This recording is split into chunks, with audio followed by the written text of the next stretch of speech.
Eu só quero rapidamente dar meu testemunho, porque sempre que eu faço conferência missionária, eu faço isso, obrigado. Sempre faço isso.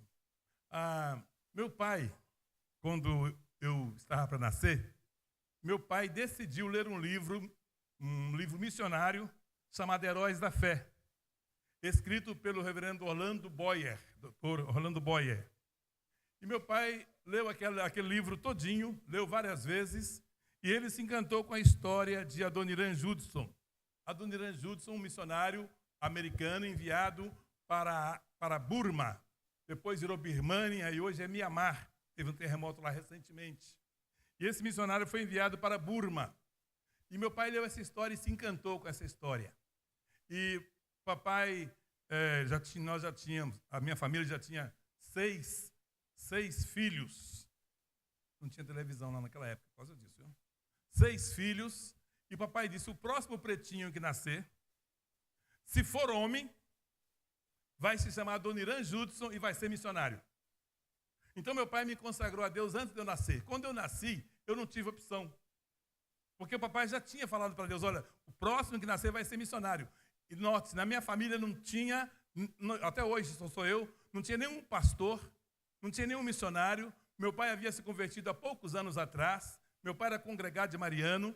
E todos os meus irmãos acima de mim tinham nomes de santo, daquela folhinha, né? Aquela folhinha congregada de Mariano. Meu pai olhava, nasceu tal dia, que santo que é o dia, então eu colocava o nome do filho. Tanto é que meu irmão, porque eu peço oração, o presbítero Francisco está internado entre a morte e a vida, praticamente só vegetando. O nome dele é Francisco Cornélio Crescêncio. Ele não é de Paula, porque o santo do dia era São Cornélio Crescêncio. Então, assim era meu pai. Quando ele se converteu, Deus colocou no coração dele o desejo de se envolver com a obra missionária. E o papai então disse, o próximo que nascer, se for homem, vou consagrar. E quando eu nasci, então, meu destino estava traçado. E meu pai me criou, literalmente, na igreja. Papai me ensinou tudo o que ele sabia e podia, me ensinava, me preparando para um dia eu ser um pastor, para um dia eu ser um missionário.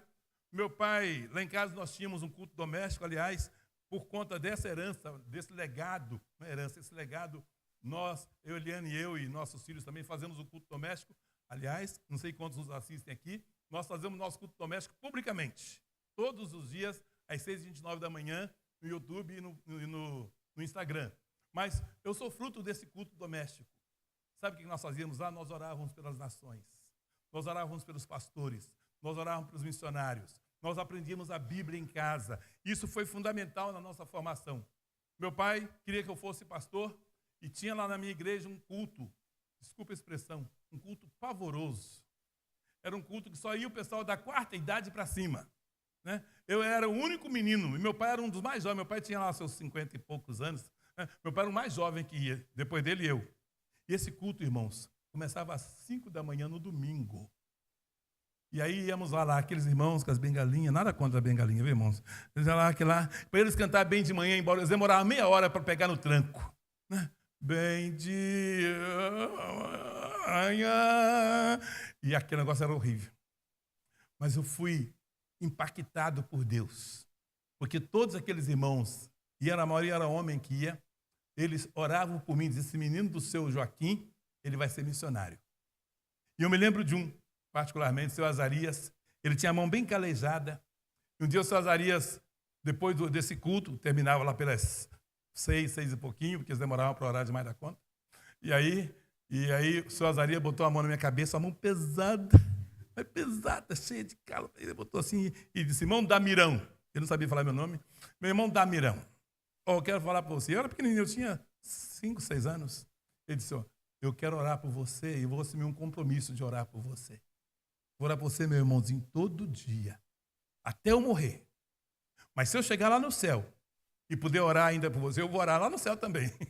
E aquilo me marcou profundamente.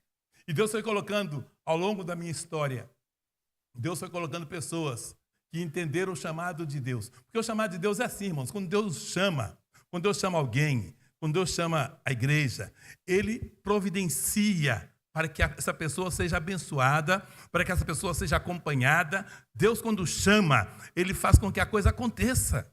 Então, fique tranquilo, quando Deus chama, a vocação de Deus para que essa igreja seja missionária, É Deus quem vai levantar os recursos através da vida de cada um de vocês, ou de onde Ele quiser. Quando Deus chama, Deus faz as coisas acontecerem. E aí eu fui crescendo, criado na igreja. Deus me deu o privilégio de, desde pequenininho, eu fui presente em quase tudo. Eu só não fui presente da SAF.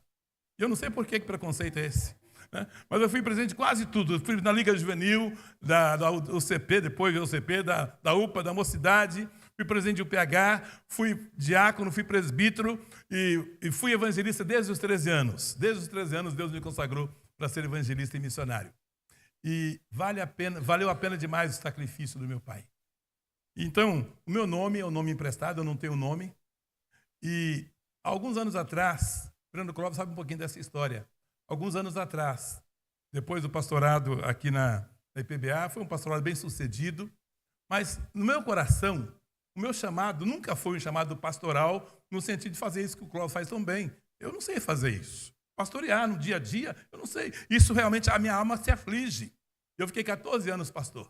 Eu disse a Deus, ninguém vai entender, mas eu vou voltar a ser missionário. Eu não podia abrir mão da minha ordenação, eu não quero também. Mas eu não queria mais ser pastor de igreja local. Eu voltei a ser missionário. E a Eliane pode estar comigo agora o tempo todo. Então, nós não temos só o Clube 62, nós temos assistência aos pastores, nós temos viagens missionárias, nós saímos para estar com os pastores, e nosso ministério hoje, eu tenho atendido gente, aconselhamento e ajudando, e pessoas que querem morrer o dia inteiro, praticamente. O ministério tomou uma nova direção, e eu voltei a ser missionário. E louvo a Deus, e eu quero, o dia que Deus chamar, quero morrer como missionário, porque essa foi a consagração que eu recebi. E fez muita diferença na minha vida. E cada vez que eu vou numa casa que eu vejo que os pais oram por missões, que os pais intercedem por missões, eu fico com o coração totalmente emocionado, porque missões começam dentro da casa da gente. Se a nossa casa for missionária, a igreja vai ser missionária. Se os pais contribuírem para missões, os filhos contribuirão também. Isso é algo muito importante. Se a sua casa for uma casa missionária, a casa de Deus aqui será missionária também. Então, nós podemos fazer muito mais por missões. E eu quero dizer à Igreja Híbrida, não se acomode, vocês são uma bênção, vocês são um exemplo aqui no Mato Grosso do Sul, mas não se acomode, não, tem muito mais coisa a fazer. Esse número pode crescer muito. A quantidade também de envolvimento financeiro pode aumentar muito, porque há muito mais o que pode ser feito para o reino de Deus. Então, a minha palavra é isso. Que você possa se envolver com a sua família no projeto de Deus. Vamos abrir nossos textos bíblicos? Vamos continuar, já que nós estamos no Salmo 67? Vamos continuar no Salmo 67? E eu quero destacar algumas coisas muito importantes nesse Salmo. Nós vamos então olhar, em primeiro lugar, nós vamos olhar a teologia missionária do Salmo 67. A teologia missionária do Salmo 67. E depois nós vamos olhar a prática missionária no Salmo 96. E depois nós vamos olhar para a oração missionária no Salmo 2. Gravaram? Salmo 67, Salmo 96 e o Salmo 2. Então vamos ver. Salmo 97, Salmo... Deixa eu só achar aqui meu negócio beijo aqui. 67, 96 e 2. Vocês estão prestando atenção, né? Ô, igreja boa. Bênção de igreja. Muito bem. Vamos ver juntos mais uma vez o Salmo 67, todo ele. Seja Deus gracioso para conosco e nos abençoe e faça resplandecer sobre nós o rosto.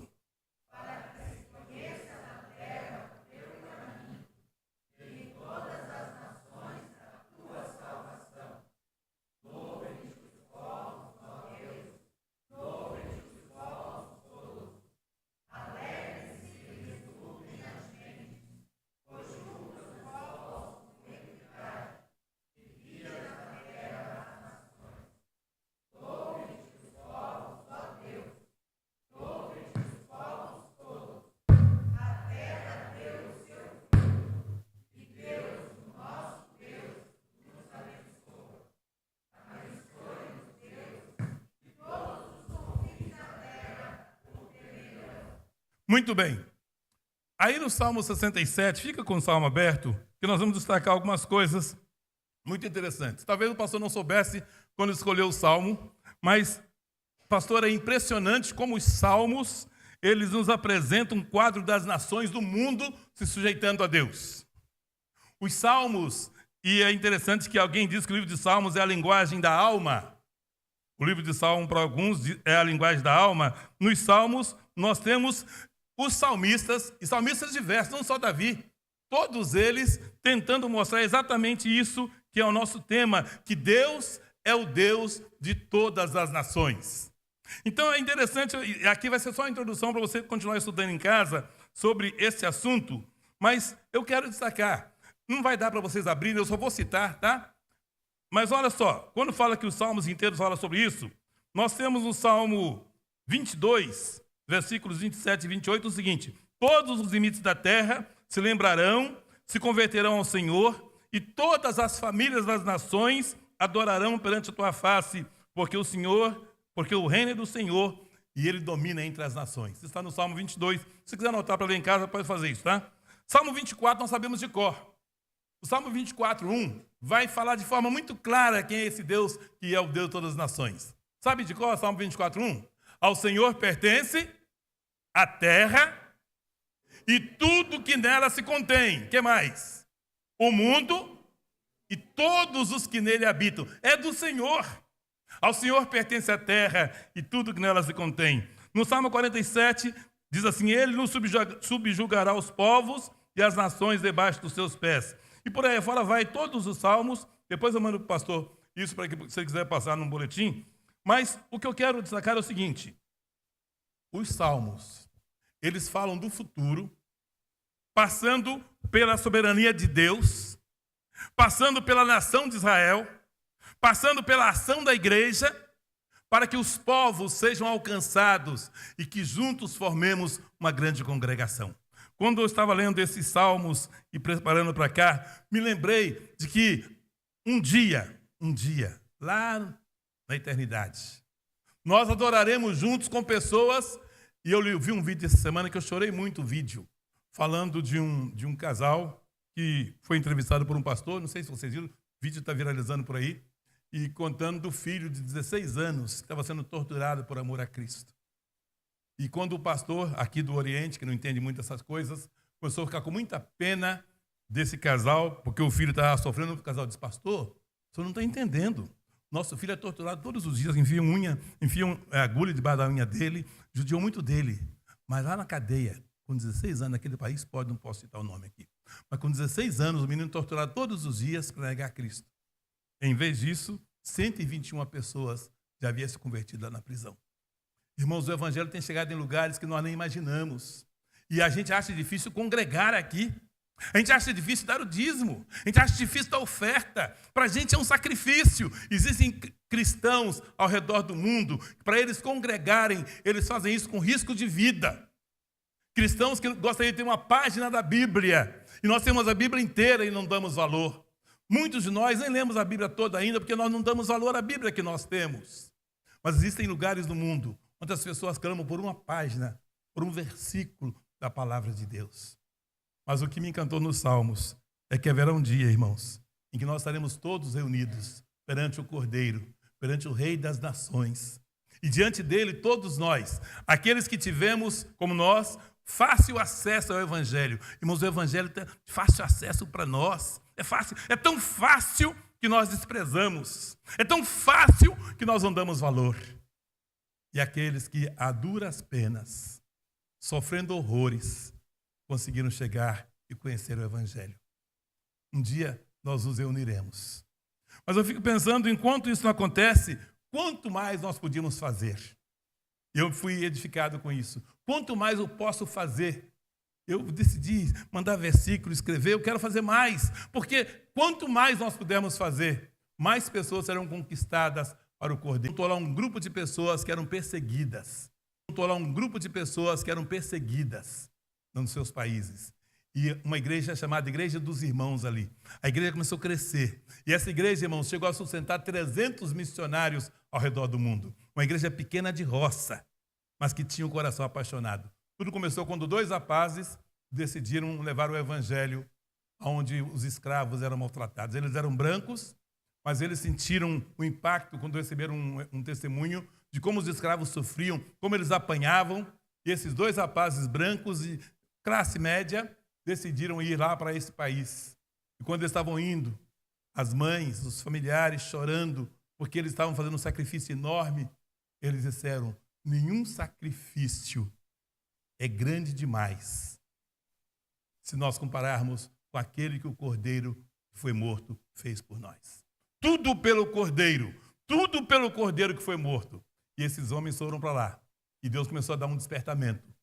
As pessoas, porque eles foram, porque alguém vai, os que ficam são despertados. E aquela igreja, os irmãos moráveis, eles influenciaram o mundo inteiro. E até hoje as missões do mundo inteiro são influenciadas através da obra missionária feita pelos moráveis. Então, presta atenção, se Rio Brilhante não é uma cidade tão grande, se a igreja ainda não é uma igreja tão grande, mas se a igreja de Rio Brilhante continuar entendendo o chamado de Deus, continuar se dispondo, se vocês continuarem indo, enviando, sustentando, vai fazer diferença para milhares de pessoas no mundo inteiro. A obra missionária que se faz aqui causa impacto no mundo inteiro. Isso é muito importante quando nós entendemos que toda obra missionária ela é multiplicada quando uma pessoa, ou 2 ou 3 ou 4 ou 5 ou 20, quando pessoas se envolvem com Deus.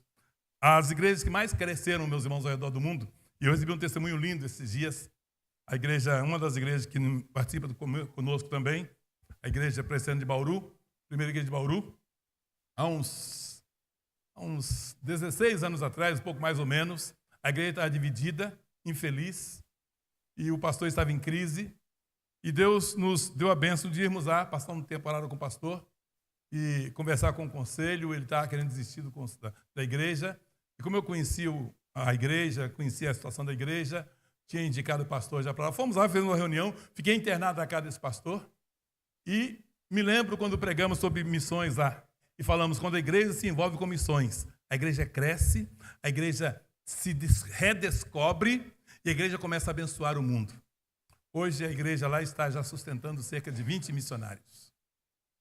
Hoje a igreja está passando por um avivamento. Como aqui também, o crescimento também dessa igreja aqui, olhando para tudo que está acontecendo ao redor. Hoje a igreja está com plantação de igrejas, como aqui também. Igreja que se envolve com missões cresce. E não é como tá, não. É uma realidade. O coração de Deus é um coração missionário. E é por isso que todos os salmos falam isso. Então, olhando agora para o nosso salmo, né? Versículo 1, nós temos aqui o desejo. Olha o desejo do salmista. Vamos ver juntos o versículo 1? Ele expressa um desejo. Mas esse salmo fala também de um pacto. Esse salmo fala de uma aliança. Esse Salmo 67 ele é missionário porque ele lembra a aliança que Deus fez com o povo de Israel. Versículo 1, vamos juntos. Seja Deus gracioso para conosco e nos abençoe. E faça... O que vocês lembram disso? Números capítulo 6. Números capítulo 6, a bênção araônica. Que o Senhor te abençoe e te guarde. Que o Senhor faça resplandecer sobre você o seu rosto. Levante o rosto sobre você e te dê a paz. O salmista está aqui expressando um desejo, irmãos, de que o Deus das nações abençoe a vida dele, a nação dele, a história dele. Abençoe-nos, Deus, ele diz. Seja Deus gracioso para conosco e nos abençoe. Faça resplandecer o seu rosto. Versículo 2. Porque o versículo 1 está na caixinha de promessa. Vocês conhecem a caixinha de promessa? Os crentes antigos vão saber. Caixinha de promessa é aquela caixinha que a gente põe só versículo gostoso. Não tem nenhum versículo ruim lá. Só tem versículo bom na caixinha de promessa. Aí você pega lá, você lê o versículo faz carinho em você. Ai, que lindo. Ai, vou tirar outro. Ai, que bom, Deus é bom, Deus é lindo. Ah, aí você tira outro, tudo bem. Você nunca acha o versículo ruim lá. O problema é que a caixinha de promessa fez uma seleção só de versículos que são bons e são bíblicos. Mas, às vezes, não chama a nossa responsabilidade. Olha o versículo 2. Não está na caixinha de promessa. Sabe para que Deus abençoa a gente, irmãos? Sabe para que Deus abençoa a igreja de Rio Brilhante? Sabe para que Deus abençoa a sua vida? Versículo 2, vamos ler? Para que se conheça na terra o teu caminho. Meus irmãos, o salmista fala aqui sobre um Deus gracioso. Gracioso vem da palavra graça. É o Deus de toda graça. Ele fala sobre a imanência e a transcendência de Deus ao dizer que Deus está presente conosco. Deus está presente conosco. Mas ele fala de algo extraordinário aqui. Esse Deus que está presente conosco, esse Deus gracioso, ele nos abençoa. Ele está conosco para a gente ir. Ele está conosco para que em toda a terra se conheça. Meu irmão, não se iluda. Quanto mais Deus te abençoa, vou usar um termo aqui, não assusta não. Quanto mais Deus te abençoa, mais endividado você fica com Deus. A bênção de Deus é para ser compartilhada. Todos nós que somos abençoados, e esse conceito está lá em Abraão, em Gênesis, quando diz assim, eu vou te abençoar, você seja bênção no mundo inteiro, mas quem te abençoar, eu também vou abençoar. Nós somos chamados, irmãos, para alcançar o mundo com as bênçãos que Deus derrama sobre nós.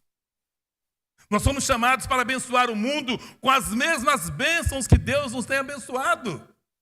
A igreja é chamada para abençoar o mundo porque a igreja é abençoada. Abençoe-nos, Deus, e todos os confins da terra. O versículo termina assim, mas aqui fala, o Senhor nos abençoe para que se conheça na terra o teu caminho e em todas as nações a sua salvação. Quando você orar pedindo a Deus, Deus te abençoe, lembre-se que ao você fazer isso, você está dizendo, Senhor Deus, eu também quero ser bênção. Cada vez que você orar pedindo, Deus me abençoe, você precisa dizer, Senhor, eu quero ser bênção. Pare de orar pedindo bênção de Deus se você está acumulando bênção. Se você está se recheando de bênção. Não é para isso. Você não entendeu nada da lição de casa. Deus nos abençoa para que sejamos abençoados. Não se trata nem do que nós podemos ter, é do que nós podemos fazer para o Senhor. Deus nos dá condições de fazermos. Então, essa teologia aqui é Deus abençoa, mas para que todos conheçam ao Senhor. Outro conceito aqui, tem muita gente que não consegue louvar a Deus. Olha o que o salmista diz no versículo 3. Vamos juntos? Louvem-te os povos, ó Deus, louvem-te os povos todos. Lembra da definição de Evangelho de Lucas 2, irmãos? A definição do Evangelho de Lucas 2, ele fala de o Evangelho que é poder, que é bênção, alegria para toda a terra. O anjo, porém, lhes disse, não temais, eis aqui vos trago boa nova de grande alegria que será para todo o povo, para todos os povos, para todas as terras, para todas as nações. E o salmista aqui diz, alegre-se. Antes ele diz, louvem-te os povos. Aí ele diz, alegrem-se e exultem as gentes. E ele termina de novo no versículo 5, louvem-te os povos. Dá uma olhadinha aí. É o mesmo versículo 3 e o 5. Mas no meio tem uma razão muito interessante. Os povos, ao serem visitados pela justiça de Deus, pela presença de Deus, os povos vão se alegrar e vão se exultar, porque Deus é um Deus justo, um Deus que guia na terra as nações. Meus irmãos, Deus não é brasileiro, e Deus não é de estado de nada, e Deus não é judeu também. Deus é Deus, Ele é o Senhor das nações, e Ele guia as nações, Ele move as nações, Ele move as pessoas para que abençoe as nações. É Deus quem tem movido vocês, é Deus quem move essa igreja, para que essa igreja abençoe o mundo, é Deus quem move.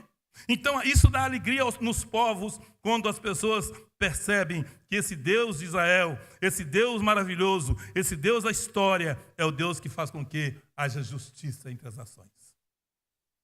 Aí é que ele termina esse salmo dizendo assim, nós somos abençoados porque a terra deu o seu fruto. Aqui fala de provisão. Deus tem nos dado a bênção da provisão. A terra deu o seu fruto.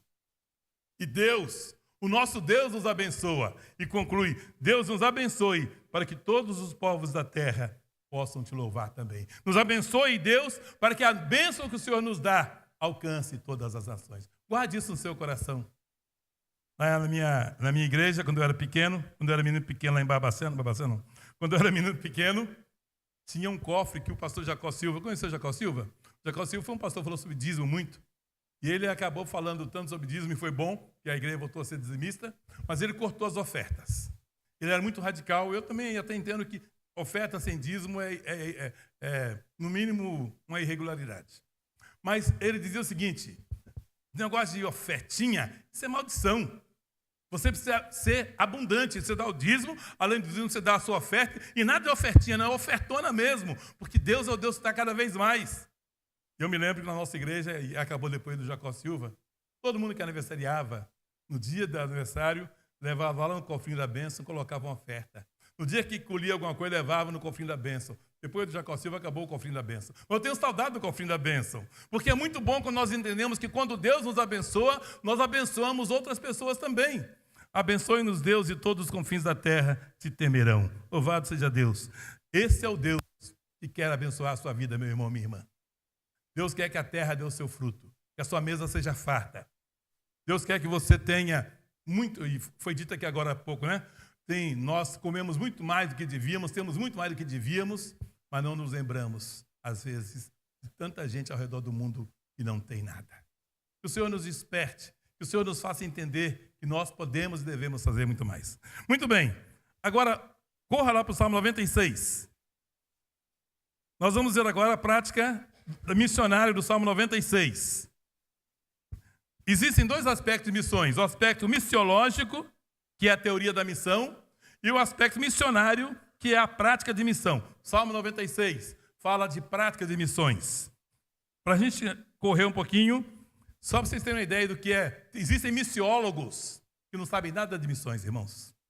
Existem nos seminários por aí, com todo respeito, missiólogos, que eles têm uma teoria sobre missões, sabem tudo teoricamente falando, mas nunca foram ao campo missionário. Nunca passaram necessidade lá, nunca sofreram. Então eles ensinam, enviam, mas não conhecem. E tem os missionários que vão lá, experimentam, sofrem. Nós estamos agora com alguns missionários que estão com dificuldade de voltar para o campo, porque quando saíram o campo fechou. Eles sabem o que é isso, a luta que é isso. Aí o dia que eles forem missiólogos, eles saberão o que estão falando, porque eles passaram por isso. Aliás, no Brasil nós temos um exemplo extraordinário de missiólogo e missionário juntos, numa pessoa só. O Dr. Ronaldo Lidório. Ele foi um plantador de igreja. Ele é antropólogo. Ele é teólogo. E foi lá plantar a igreja. Plantou uma igreja no Ghana, na África, uma igreja do nada, do zero, na língua não sabia nada. Ele plantou uma igreja que hoje tem milhares de membros naquele lugar. Ele está lá, mesmo estando doente, trabalhando no projeto Acarajé, aqui na região, na Amazônia, não só a Amazônia brasileira, toda a Amazônia, fazendo um trabalho extraordinário. E ele é missiólogo. Ele ensina missões, mas vive missões. Então nós precisamos de dois aspectos. Precisamos de missiologia, mas precisamos de missões, de gente indo. Aqui o Salmo 96 nos ensina. Versículo 1, diz assim, Salmo 96, 1, como é que diz? Vamos lá? Cantai ao Senhor. Quem deve cantar ao Senhor? Cantar o que ao Senhor aonde? Bíblia se estuda fazendo pergunta. Cantar, quem deve, cantar o quê e cantar aonde? Primeiro é para cantar um cântico novo. Cântico novo não significa que você vai ensinar uma nova canção aqui. Cântico novo é quando ele parte do fundo do coração. Cântico novo é quando eu canto em adoração. Eu canto de verdade com todo o meu ser. O cântico é novo quando ele expressa a minha nova disposição de adorar a Deus. Nós já cantamos e tem acontecido muito com a gente cantar cânticos muito antigos e soar e ser um cântico novo, que expressa um sentimento de gratidão, de adoração. Tem muita gente que só canta, só tem som, mas não tem sentimento. O cântico novo tem sentimento, o cântico novo tem emoção, o cântico novo tem adoração. E isso nem todos podem fazer. Por isso que o salmista diz, cantai ao Senhor um cântico novo, cantai todas as terras, esse louvor novo. Eu me lembro em Maringá, nós temos uma igreja chamada, não sei que número que ela é lá hoje em Maringá, deve ser a 4ª, ou 5ª, ou 6ª, eu não sei que número que ela é. Na minha época não era número nenhum, só tinha central, que eu trabalhava, junto com os meus pastores, e nós fomos evangelizar no Borba Gato. Borba Gato era um bairro longe, tinha que demorar para chegar lá, não tinha... Hoje eu fui lá, é rápido, está perto da cidade. Mas nós chegamos um dia com a Brasília do pastor Clemente, e nós andamos, eu lá de fora e ele dentro lá, nós falando no alto-falante, evangelizando, paramos em frente à casa, e a mulher saiu, ei, quero falar com vocês. Eu disse, que foi? É que eu já sou crente da igreja de vocês. Eu falei, mas como é que você pode ser crente? Nunca te vimos lá? É que eu nunca fui. Mas eu sou crente lá. Eu falei, mas como é que pode ser isso? Ela disse, eu fiquei 6 meses internado no Hospital Santa Lúcia. E quando eu chegava domingo à noite, ou domingo de manhã, quando a igreja de Maringá é uma igreja bem alta, assim, de formato assim, bem alta, né? E o hospital fica bem atrás. Quando vocês cantavam lá, eu sentia a presença de Deus. Vocês não sabem, mas eu me entreguei a Jesus lá. E foi maravilhoso, irmãos. Foi maravilhoso abraçar aquela pessoa e dizer, olha, seja bem-vinda, irmã. Ela foi o primeiro fruto do Borba Gato. Um cântico novo toca as nações. Um cântico que vem do fundo do coração. É poderoso para evangelizar uma alma. Cantai ao Senhor um cântico novo. Quantos povos ao redor do mundo cantam uma canção triste? Uma canção monótona, uma canção sem alento. Quantas pessoas ao redor do mundo cantam chorando, com o coração sangrando? E a igreja do Senhor Jesus tem um novo cântico. O Salmo 40, um hino de louvor ao nosso Deus. A igreja do Senhor Jesus tem uma nova canção. É muito bom a gente poder louvar. É muito bom quando a gente percebe que o louvor está fluindo do fundo do coração, irmãos. A igreja é edificada. As pessoas podem nem entrar aqui, mas estão ouvindo. Estão vendo e percebendo a vibração de uma nova canção. Então, o Salmo 96 fala, você pode cantar. Cante no banheiro, se você não quiser cantar aqui no microfone, canta no banheiro, não tem problema não. Canta em qualquer lugar. Mas é interessante, né? O nosso ministério hoje voltado muito às pessoas mais idosas. E as pessoas idosas têm saudade, pastor, daqueles hinos velho, já, quase mofando. Mas quando a gente canta e eles cantam com a gente, tem uma senhora que é mãe da regente do coral da Eliane está cantando no coral do Central. E essa senhora, a Sara, a dirigente lá, ela disse que a mãe dela morre que não morre, tadinha. Dona bem fraquinha, né? Bem fraquinha, memória não está boa mais. Mas quando nós começamos a cantar, no nosso programa, ela canta com a gente. Ela canta com a gente, porque ela consegue louvar a Deus daquele jeito. Para ela, aquilo é uma nova canção. Porque aquilo para ela está trazendo para ela memórias boas, ela está louvando a Deus. Meus irmãos, não subestime o poder da nova canção, do novo canto. Um canto cantado para a glória de Deus. Isso é missões. Então, cantem forte, cantem bonito. Uma das coisas boas, quando nossas crianças eram pequenas, eu e Eliane abrimos algumas igrejas, né? E umas 2 delas, as crianças eram bem pequenininhas. Nós temos filhos gêmeos. E em Nova Andradina, especialmente, está vivendo uma crise terrível lá, está sabendo, né? Triste. Mas em Nova Andradina, os meus meninos eram pequenininhos, nós fomos morar em frente a uma padaria. E nós fazíamos culto doméstico todos os dias. E como eu não tinha alto-falante, eu tinha os baixos cantantes. Então, eu ligava os meninos, os 2, ligava os meninos assim, sintonizava para frente da padaria, e aí cantava, dá-lhe cântico, dá-lhe cântico. O pessoal ia comprar pão lá, demorava para comprar pão, para poder escutar os meninos cantarem, né? E nós começamos ali com a nova canção. Em muitos outros lugares, porque é o canto que sai do coração. Uma segunda coisa no Salmo 96, versículo 3, vamos ver? Anunciai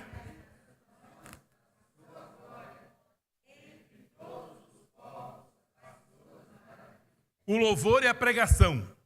Irmãos, preguem o evangelho. Mesmo quem não é o pregador, o pastor é o pregador oficial da igreja aqui. Mas você pode pregar o evangelho, anunciar entre. E nós estamos aqui entre as nações. Aqui faz parte do entre as nações. Quando a igreja proclama, aqui fala do querigma, aqui fala da anunciação, aqui fala da pregação. Anunciai entre todos os povos as suas maravilhas.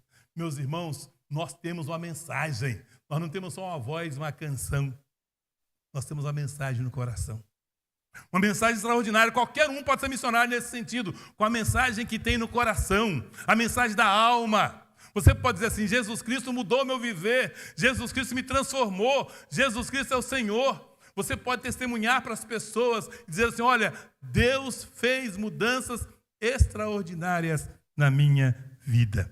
O querigma que salva, anunciar entre as nações a sua glória, entre todos os povos a sua salvação. Fazemos missões quando nós anunciamos Cristo. Terceira coisa, versículo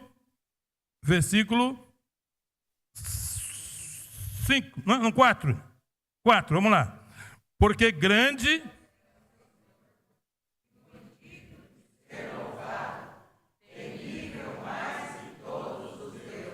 o nosso Deus é digno de ser louvado.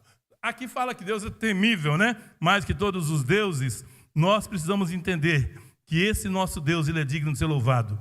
E o versículo 5, para entender, os deuses dos povos não passam de ídolos. O Senhor, porém, fez o céu. Se juntarmos esse versículo com o versículo 9, vamos ver o 9 também para juntar aqui. Adorai o Senhor.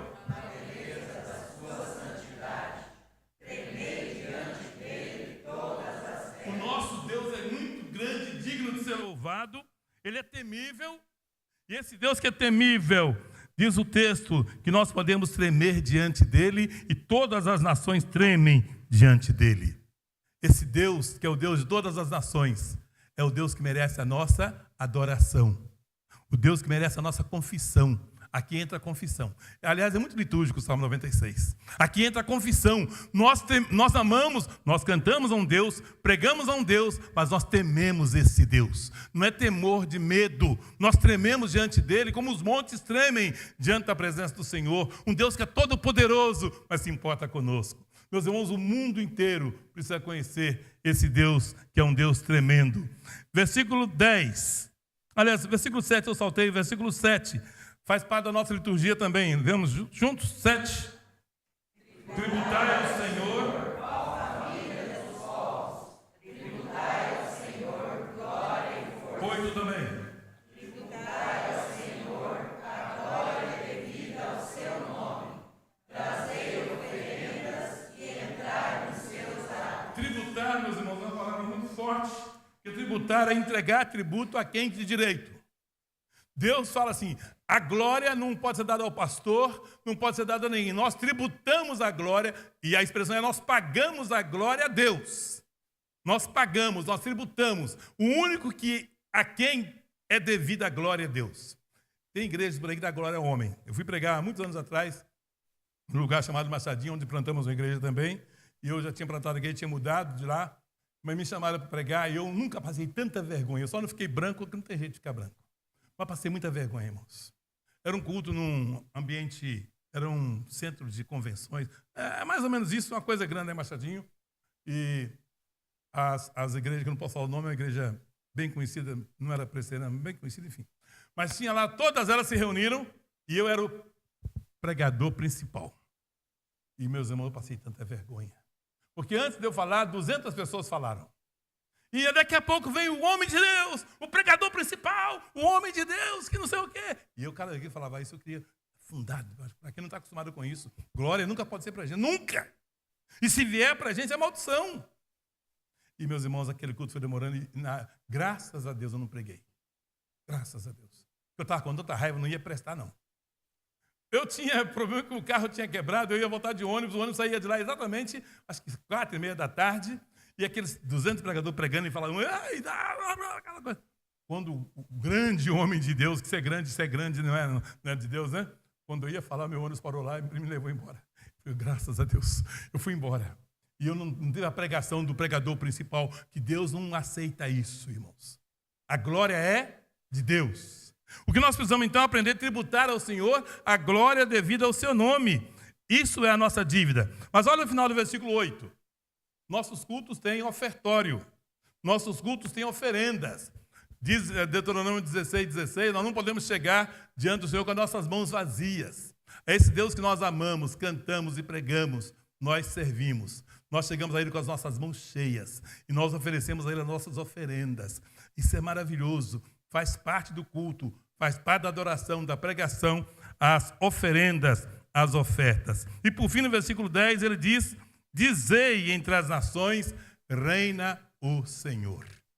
Devemos conversar. Dizer aqui, se você não sabe cantar, você não sabe pregar, você não sabe anunciar, você não sabe tributar, mas você sabe falar. O dizer aqui significa testemunho. Eu vou testemunhando pelo mundo afora. Eu vou testemunhando o que Deus tem feito. Onde eu vou, em qualquer lugar, eu vou testemunhando. E tem gente que ganha outras pessoas para Jesus, só dizendo assim, você quer saber o que Cristo fez pela minha vida? Você gostaria de saber? E conta. Por isso que hoje, com esses meios de comunicação que nós temos, use o WhatsApp para falar do que Deus tem feito na sua vida. Pare de ficar passando bobagem, pare de ficar passando mensagem política. Para com isso. Passa coisa que edifica. Passa um versículo. Diga alguma coisa para alguém, hoje vai parar lá no outro lado do mundo. Se você falar o que Cristo tem feito na sua vida, nós precisamos dizer entre as nações. E por fim, irmãos, terminando, Salmo 2, um versículo apenas do Salmo 2, por conta do tempo. Salmo 2, nós vamos ver a oração missionária. Nós vemos então a teologia de missões, a prática de missões, e agora vamos ver a oração missionária. Salmo 2. Salmo 2 não é um salmo missionário, mas é um salmo messiânico. O Salmo 2 fala do ungido de Deus. Fala do reinado do ungido de Deus. E no versículo, vamos ler versículos de 1 até, vamos ler o Salmo todo rapidão, vamos lá. Até o 8. Até o 8. É todo não. Vamos lá. Por que se enfurecem os gentios e os povos se imaginam coisas? Os reis da terra se levantam e os príncipes conspiram contra o Senhor e contra o seu ungido, dizendo: rompamos os seus laços e sacudamos de nós as suas algemas. Disse aquele que habita nos céus: o Senhor zomba deles. Na sua ira, a seu tempo, lhes há de falar, e no seu furor os confundirá. Eu, porém, constituí o meu rei sobre o meu santo monte Sião. Proclamarei o decreto do Senhor. Ele disse: tu és meu filho, eu hoje te gerei. Pede-me, e eu te darei as nações por herança e as extremidades da terra por tua possessão. Nós vamos ficar só com o versículo 8. Esse salmo é um salmo messiânico, mas há algumas contradições. Por exemplo, Jesus, ele não é gerado, né? Tu és meu filho, hoje te gerei. Então, mas eu não quero destacar, eu quero destacar quando Deus fala para Jesus assim: pede-me, e eu te darei as nações. Nós oramos agora há pouco por todas as nações, mas você pode escolher uma nação e pedir ao Senhor: pede-me. Alguém disse que a história de missões é a história de orações. A história de missões é a história de orações. Missões se fazem quando nós resolvemos orar. Tem uma menina que foi minha ovelha, eu até esqueci de indicar para ela vir aqui, eu podia ter vindo aqui, da próxima vez eu vir. Ela e a Gabi, que é a irmã do Everson, e a Thaís. As duas são frutos das missões da nossa igreja. E a Thaís, um dia teve uma conferência missionária, ela era menina. E a Thaís orou. E a mulher da Amide, que foi lá, Ana Maria, ela levou cartões de oração e as pessoas podiam escolher um cartão, escolher uma nação para orar. E a Thaís escolheu a Tailândia. E ela escolheu a Tailândia e disse: eu vou orar por Tailândia porque está no meu coração. E ela orou por Tailândia toda a final da infância dela, a adolescência dela toda. Deus permitiu que ela se formasse em arquitetura, mas ela resolveu não ser arquiteta, resolveu sair pelo mundo, foi fazer estágio em alguns lugares, morou fora do Brasil e voltou. E disse: eu vou para a Amide, porque eu quero me preparar para ir para a Tailândia. A Thaís está na Tailândia agora. A Thaís vai ter o segundo neném lá na Tailândia. Ela teve recentemente aqui, mas decidiu ter o neném dela, a segunda filha dela, lá na Tailândia. E tem feito um trabalho extraordinário na Tailândia. Quando a gente ora, a gente se envolve. Quando eu oro por missões, eu me envolvo com missões. Se nós não conseguimos nada mais hoje à noite aqui, mas se alguns de vocês decidirem orar por missões, orar por missionários, orar por países, orar e procurar descobrir a história desse país, escolha um país, leia a história, veja os dramas, veja as carências, veja as necessidades e pede ao Senhor. Talvez você não vá ser mandado para lá como a Thaís foi, mas talvez você vai ganhar muito dinheiro e investir para mandar alguém lá. Talvez você vai conseguir ter muita influência sobre alguém e essa pessoa vá para lá. Mas talvez você vai sustentar e vai fazer aquilo que o William Carey disse. Carey diz assim: eu descerei ao fundo do poço. Eu só preciso que alguém segure a corda. Segurar a corda, vamos falar um pouquinho sobre isso domingo de manhã, mas segurar a corda é uma forma de fazer missões. Talvez você não possa ir. Aliás, o Dona Irã Judson, o famoso Não Eu, viu? Ele diz assim: se você não pode ir, Você tem que enviar um substituto, porque todos nós somos chamados aí. E a Dona Irã disse também uma coisa muito interessante, a Dona Irã Júdice de Burma, ele disse assim, se você não puder alcançar a obra missionária, alcançar missões com seus pés, nem com seu bolso, alcance com seus joelhos. Nós podemos orar por missões. E desde que eu entendi, eu sempre disse que talvez a coisa mais importante na obra missionária sejam os intercessores. Na época da Guerra do Golfo, faz muitos anos isso, né? Estou me traindo aqui da minha idade, mas na época da Guerra do Golfo, existia a infantaria e a artilharia. Quando a infantaria chegava, a artilharia já havia feito estrago lá. Porque o moral, é o moral ou a moral da tropa? É o moral, né? É o moral ou é a moral? O moral. O moral da tropa, se não for, eu errei junto, viu? O moral da tropa já estava abatido, porque aqueles negócios subindo, aquelas artilharias, aqueles fogos caindo, sabe, destruindo tanta coisa, eles ficavam já amedrontados. Quando chegava a infantaria, estava tudo muito mais fácil. Quando você ora, meus irmãos, os campos mais difíceis do mundo são atingidos, são impactados pelas suas orações. Quando você ora, o caminho é pavimentado por cima, o caminho é pavimentado pelo alto. Quando você ora, alguma coisa extraordinária começa a acontecer. E a promessa do Salmo 2:8 é, pede-me e eu te darei as nações por herança. Nós podemos pedir ao Senhor nessa noite. Eu queria convidar você, incentivar você a orar muito por todas as missões. Mas escolha um povo. Escolha um povo. Tem muitos livros hoje, né, que falam sobre isso, tem muita literatura. Escolha um povo para orar. Mas ore por todas as missões. Ore por todas as nações. Então nós podemos fazer missões. Eu queria convidar você nesse momento para você abaixar a sua cabeça, por favor. Nós estamos só iniciando a nossa conferência missionária. Mas Deus pode fazer com que essa conferência seja um marco, não só na vida da igreja como um todo, mas na sua vida em particular. E eu quero fazer 3 apelos hoje à noite a você. O primeiro deles é que você escolha um momento do seu dia e ore por missões. Se puder ser todos os dias no mesmo lugar, muito bom. Mas, de repente, a sua agenda não permite isso, você não tem uma rotina, não pode ser todos os dias no mesmo lugar, mas pode ser todos os dias em algum lugar. E, no domingo, eu gostaria de chamar para consagrar a Deus todos quantos decidiram orar por missões. E, olha, não subestimem. Se todos orassem por missões, a receita duplicaria, triplicaria. Se todos orassem por missões, o pessoal envolvido no DEME seria muito mais. Se todos orassem por missões, mais missionários seriam contratados. Se todos orassem por missões, mais almas seriam salvas. Se todos orassem por missões. Mas eu sei que não vai ser todos. Mas domingo eu gostaria de ter o privilégio de orar com alguns, ou com aqueles que dizem assim, eu não posso contribuir, mas eu posso orar. Eu posso orar e vou fazer isso todos os dias. Eu vou interceder todos os dias por missões. Esse é o primeiro apelo. Comece a orar. Quem sabe você vai ser uma dessas pessoas que vai entrar para o batalhão dos que oram por missões. Em segundo lugar, quero convidar você a se alistar naqueles que vão fazer de missões a sua vida prática.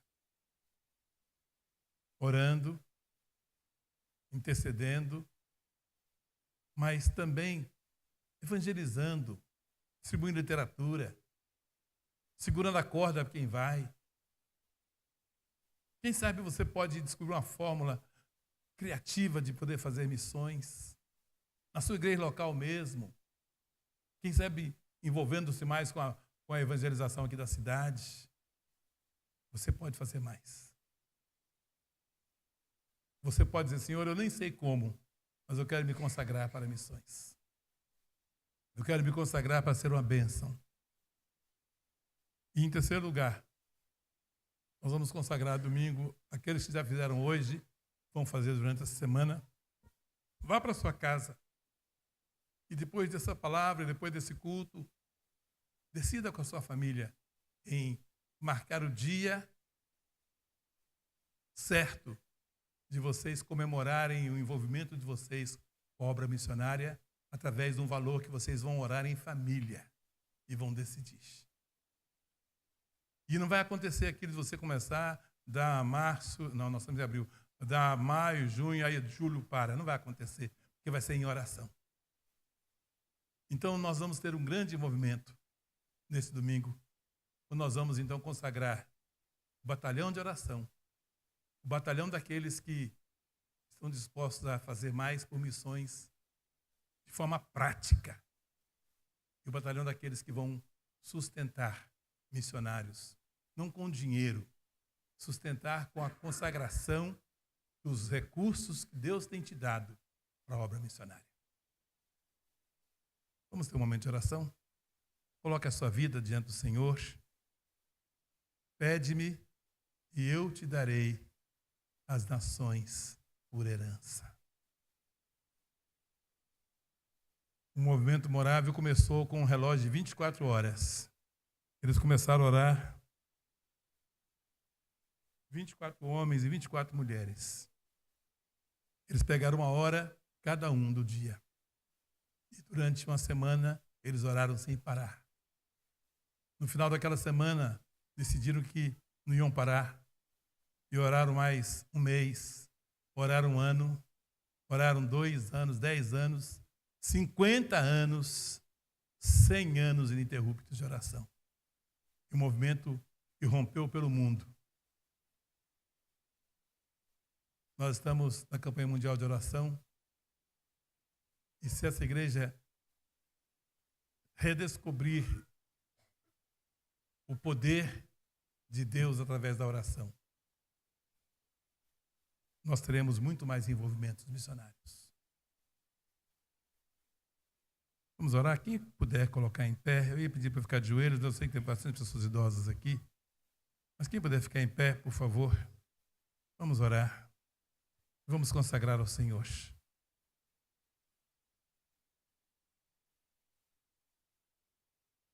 Não saia daqui hoje sem fazer um propósito diante do Senhor. Ou de orar sistematicamente por missões, ou de contribuir sistematicamente também por missões, ou de se envolver com os projetos missionários da igreja, com a ação evangelística da igreja, ou quem sabe alguns privilegiados aqui vão poder fazer as 3 coisas. Se envolver aqui, orar e contribuir. Orar, contribuir e se envolver. Se envolver, contribuir e orar. Quem sabe Deus tem pessoas aqui que Ele quer despertar para a obra missionária, e essa igreja poder enviar também alguém. Enviar alguém que tenha o chamado de Deus.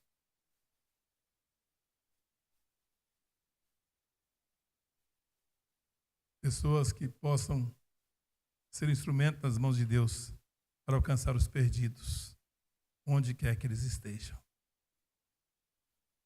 Ó Senhor, nosso Deus, nosso Pai, nós dedicamos, ó Deus, esta 16ª conferência missionária nas tuas mãos. Ó Deus, foram tantos esforços, ó Deus, tanta gente que o Senhor, por graça e misericórdia, usou e está usando, ó Deus, para que isso seja possível, não só essa 16ª, mas as outras 15.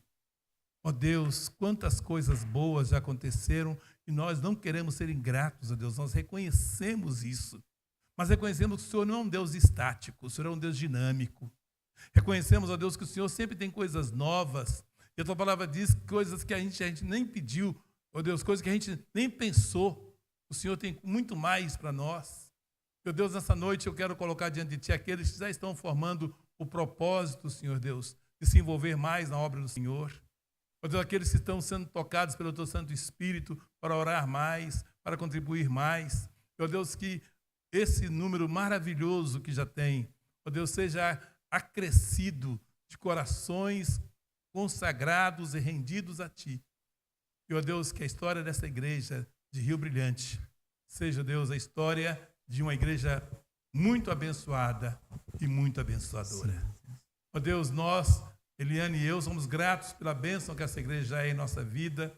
Ó Deus, e como é bom podermos pregar o Evangelho e fazermos nosso ministério, sabendo que nós temos na retaguarda uma igreja que nos ama, que ora por nós, que intercede por nós, contribui conosco, se envolve conosco.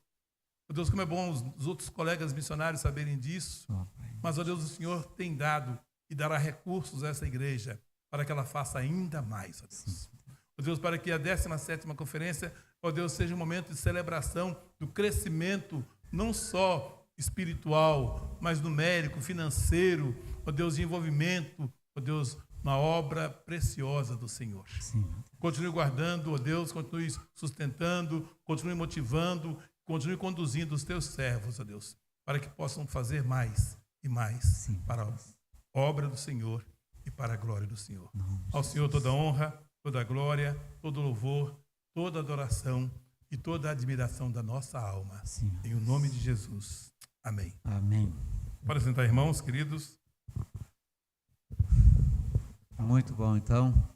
Nós queríamos só lembrar que amanhã é a nossa Festa das Nações, a partir das 18 horas. Eu sei que tem gente trabalhando já há muito tempo antes e vai trabalhar bastante amanhã ainda durante o dia e à noite também, né? Todo o trabalho, todo o envolvimento, e nós gostaríamos de ver todo mundo aqui na escola dominical também no domingo de manhã, tá? E no culto à noite. Então, eu já me dispus aí durante a semana, alguns já me chamaram para ajudar, né? Mas eu me dispus a trabalhar para que ninguém deixe de vir por causa do trabalho que tem que fazer. Então, pode me chamar que eu vou lá, vou trabalhar, vou fazer, para que ninguém deixe de participar da nossa conferência missionária. Graças a Deus, né, um bom número de pessoas vieram hoje à noite e eu espero que a igreja continue assim, né, envolvida no trabalho do Senhor. Fiquei pensando aqui, a gente faz tanta coisa desnecessária, demais, desnecessário mesmo. Nos envolvemos e gastamos tempo e energia com tanta coisa que não vai contribuir para nada, só para piorar. E a gente quer fazer tanta coisa e não faz o que é o necessário, que é a obra missionária. Essa é a grande comissão que o Senhor deixou para cada um de nós. Que nós possamos simplificar mais as coisas, começar por mim mesmo, simplificar mais as coisas para fazer mais aquilo que é o que Deus espera de cada um de nós, que é a sua obra missionária. Então, que Deus abençoe a todos, durmam bem, né? Amanhã todo mundo renovado, convidando os amigos, familiares, vão compartilhando lá nos seus grupos também a nossa festa e a continuidade da conferência no domingo. A irmã Eliane vai embora amanhã e ela não vai ficar conosco no domingo. A pastora Dona Irã volta, né? E a Maria vai vir, Maria, ou vai ficar? Vai ficar lá com a mamãe, né? Com a avó. Então, tá bom. Queremos lembrar também que ali fora, né, nós temos um papelzinho com os missionários. E você, então, o pastor falou adotar um país para orar por missões, né? Pegue lá um papelzinho que tem uma família missionária. Ela é tanto da PMT quanto da Junta de Missões Nacionais. Então, escolha, pega um papelzinho lá, não precisa escolher não. Pegue um papelzinho e ore por ele. Domingo pega outro. E vamos orar cada vez mais. É só